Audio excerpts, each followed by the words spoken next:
On October 24th, 1982, a 58-foot sailing yacht was going down off the coast of North Carolina. The Coast Guard knew a search plane had already found her, and merchant ships had been diverted to help. Then the aircraft turned back with a mechanical fault, and the search was never resumed. 5 people went into an 11-foot rubber dinghy, certain that rescue was already on its way. The sharks found them first. The boat was called Trash Man, and she was being delivered from South Portland, Maine to Fort Lauderdale, Florida, ahead of the winter. Routine work. Crews move boats down the East Coast every autumn. By the time she reached Annapolis, Maryland, she was shorthanded. 2 men were hired off the docks there. Brad Kavanaugh was an American who had been on boats since childhood. Mark Adams was an Englishman in his mid-20s who had raced with Kavanaugh before. The two had appeared together on the cover of Sail magazine, photographed racing shortly before this trip. The others were already aboard. John Lipoth was the captain, a young man trusted with someone else's expensive boat. Meg Mooney was his girlfriend, a cook rather than a sailor. Deborah Scaling was a Texan in her early 20s with an Atlantic crossing behind her, the most experienced offshore sailor on that deck, and the only one pushing to strengthen the crew before the Carolina's leg. She was right to be uneasy. And not only about the crew. Trash Man's engine failed repeatedly. Her mainsail was already wind damaged, and survivors would later describe the captain as drinking heavily. That is the boat that sailed toward the graveyard of the Atlantic, the coastline where the Gulf Stream drives north at 4 knots against whatever weather comes down from above, and where more than 1,000 wrecks already lie. 2 things are worth holding on to before we go any further. There were 2 pieces of emergency equipment aboard that yacht, either of which could have changed everything that followed. Both would be lost inside the same 2 minutes. And over the next 5 days, it would not be the storm that broke this crew. And it would not be the sharks. It would be a single mouthful of ocean water. Trash Man left Annapolis around October 21st. The forecasts the crew had heard carried no warning, and this is where the story refuses to behave. Nobody overruled a gale warning. Nobody ignored a red flag on the dock. The storm that killed 3 of these people did not exist yet when they cast off. It formed 2 days later, off Cape Fear. What arrived was extraordinary. Contemporaneous reports cite winds above 70 miles per hour. Survivor accounts go as high as 100. Estimates of the seas run from 30 feet to 50. Trash Man, already compromised, began to work in the swell and take on water faster than the crew could clear it. So they called for help, and this is the part most retellings get wrong. A mayday went out. The crew were in radio contact with authorities nearly every hour through the morning, and the system answered.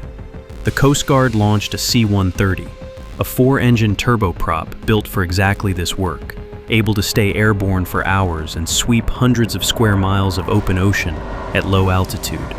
It is the aircraft you want looking for you. It found them. Search and rescue told the captain 2 merchant ships were being diverted. Then the C-130 developed a mechanical fault and turned back. Aboard Trash Man, that changed nothing. They had been located. They had been told a boat was on the way. A damaged yacht with a known position and rescue in motion is a story that ends with everyone going home. The search was never resumed. It would be 5 days before anyone in that dinghy understood. At 1:30 in the afternoon, a wave hit Trash Man broadside and stove in the deckhouse windows. There was no abandoned ship order.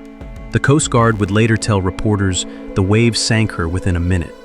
Survivor accounts give the crew about 2 minutes. No time for life jackets, no time to gather anything. Here is where those 2 pieces of equipment go.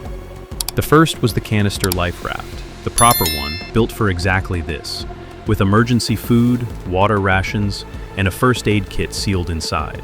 It was released, fouled in the rigging of the sinking boat, and dragged down with her. Everything the 5 of them needed to survive a week at sea went to the bottom in the first 30 seconds. What remained was the Zodiac, an inflatable dinghy with nothing in it whatsoever. The second was the radio beacon. Activating it would have transmitted their coordinates to anyone still looking. Lipoth went for it. The water pouring through the shattered windows carried it away before his hand closed on it. Meg Mooney was badly cut getting clear of the boat. Deep lacerations that in a hospital would have meant stitches and antibiotics inside the hour. Imagine you're on that deck. The windows have just exploded inward. The boat is going down under your feet, and you have 120 seconds to decide what you carry into the rest of your life. Trashman went under. 5 people, 1 rubber boat, no water, no food, no beacon, no radio, no first aid. They spent the first day watching the sky. They had every reason to. They had been found. A boat was coming.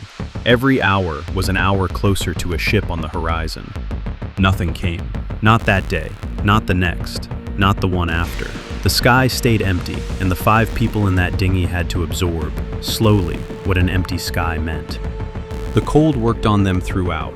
Late October water, a wet inflatable, no shelter, wind across the top of it. Meg's wounds sat open in salt water and began to turn. The sharks arrived early, and they never left. They stayed underneath, circling, occasionally rising to strike the rubber floor from below. You would not see that coming. You would feel it, a hard knock under your legs, from something you cannot look at. Kavanaugh's account identifies 3 tiger sharks. Later retellings of Deborah's account describe great whites. The Coast Guard recorded only numerous sharks in the area. The species was never confirmed, because no body would ever be recovered. For days they were a presence, rather than a threat. Then 2 men made them a threat. Lipoth and Adams drank seawater. Ocean salinity exceeds what human kidneys can process, so flushing that salt costs more water than the drink provided. Dehydration accelerates, blood sodium climbs, and the brain fails in stages. Confusion, agitation, hallucination. John Lipoth went first. He became convinced the boat lay close to shore in New England, spoke about going to get his car, and slid over the side. The wind took the dinghy away from him at once. That is the detail that decided it. The gap opened in seconds, and nobody aboard had the strength to close it. What reached them was sound, a scream, carried across open water. Then nothing. Mark Adams followed. He said he needed cigarettes, that he was going to a 7-Eleven. Kavanaugh looked away. When he looked back, Adams was simply gone. No struggle, no cry. Neither attack was seen. One was heard. The other was a silence where a man had been. 3 were left, and then the infection finished its work. Meg Mooney had spent days with open wounds, soaking in salt water. Bacteria in the bloodstream produce sepsis, and sepsis produces organ failure. Slow, visible to everyone watching, unstoppable without medical care. There was none. She died in the dinghy before help arrived. Kavanaugh and Scaling were alone. They had refused to drink seawater, and that refusal is the sole reason they were still conscious.